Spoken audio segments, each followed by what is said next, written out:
वचन, प्यारा वचन, यीशु मसीह का प्यारा वचन, पाव को दीप को राह को रोशन, ये है मसीह का प्यारा वचन, ये है वचन प्यारा। परमेश्वर के धन्य नाम की महिमा हो। प्रभात मनन के सत्र 1870 में आप सभी का बहुत ही विनम्रता के साथ स्वागत करता हूँ। आइए आज के मनन के लिए हम पढ़ते हैं इब्रानी अध्याय 6 पद 1 और 2। इसलिए आओ मसीह की शिक्षा की आरंभ की बातों को छोड़कर हम सिद्धता की ओर आगे बढ़ते जाए और मरे हुए कामों से मन फिराने और परमेश्वर पर विश्वास करने और बपतिस्मों और हाथ रखने और मरे हुओं के जी उठने और अंतिम न्याय की शिक्षा रूपी नींव फिर से न डाले। हम इस बात की चर्चा कर चुके हैं कि प्रारंभ में पढ़ी गई पदों में मसीह की शिक्षा के आरंभ की बातों को छोड़कर सिद्धता की ओर बढ़ने का आह्वान दिया गया है।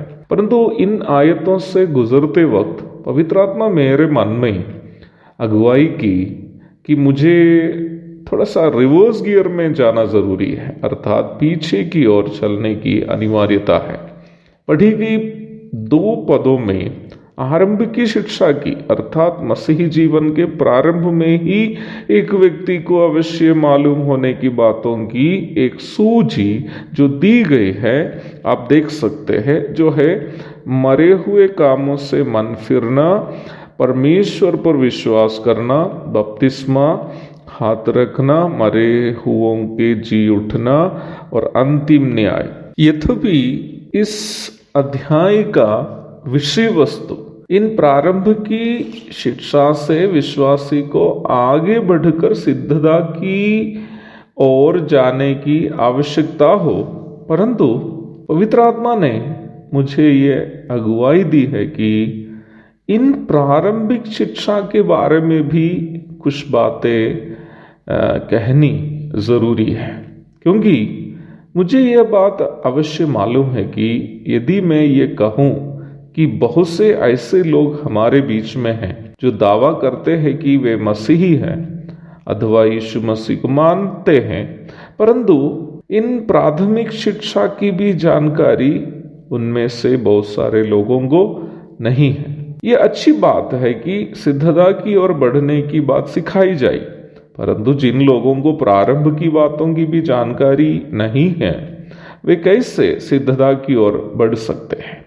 इसलिए मैंने ये निर्णय लिया है कि इन आरंभ की बातों पर भी जिनकी सूची यहाँ दी गई है, संक्षेप में हम मनन करें ताकि सिद्धता की ओर बढ़ना हम सबके लिए आसान हो जाए। इस सूची में पहला मरे हुए कामों से मन फिरना है। परंतु क्या आपको नहीं लगता कि ये वाक्य ही व्याकरण के अनुसार कुछ गलत लग रहा है? क्योंकि काम कैसे जीवित और मरे हुए हो सकते हैं? इंसान या जानवर के लिए हम जीवित या मरे हुए आदि शीर्षक इस्तेमाल कर सकते हैं, पर काम कैसे मरे हुए या जीवित हो सकता है? यद्यपि व्याकरण के परिप्रेक्ष्य में ऐसे कहना सही तो नहीं होगा, पर बाइबल की परिप्रेक्ष्य में ये बिल्कुल सही है। बाइबल में मृत्यु शब्द खास करके परमेश्वर से दूरी को और जीवन शब्द परमेश्वर के साथ संबंध को दर्शाते हैं।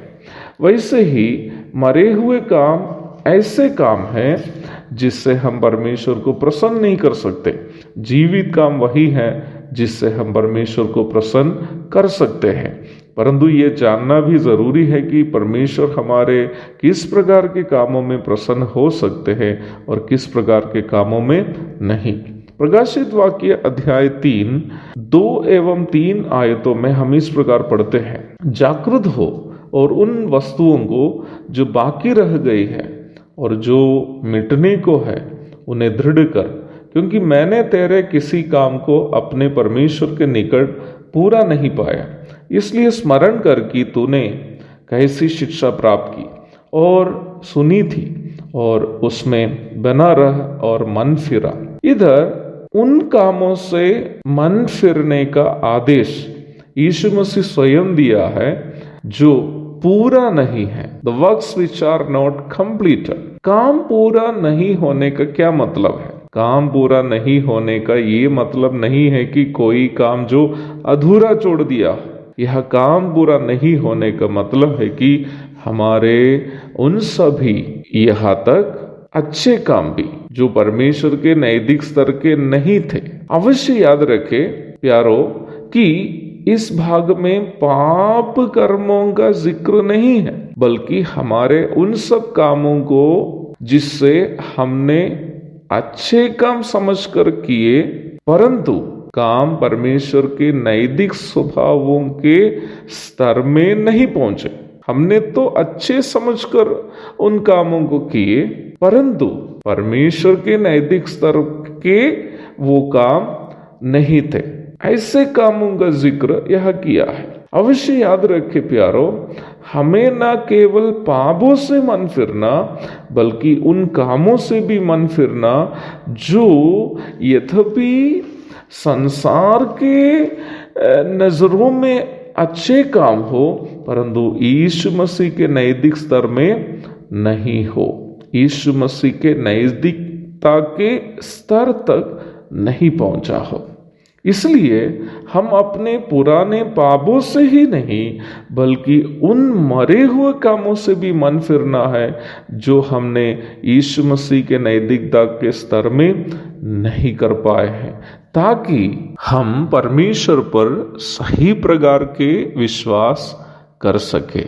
जब तक हम मन फिर नहीं आते हैं, जब तक हमारे जीवन में पश्चाताप नहीं है, हम परमेश्वर पर सही प्रकार के विश्वास भी नहीं कर सकते हैं। प्रभु दया करे, इस अध्ययन जारी रहेगा और प्रभु आप सबको आशीष दे कि हम न केवल अपने पूर्व के पापों से बल्कि मरे हुए कामों से भी मन फिर कर प्रभु पर विश्वास कर सके और एक मतलब का आत्मिक जीवन बिता सके। आमीन।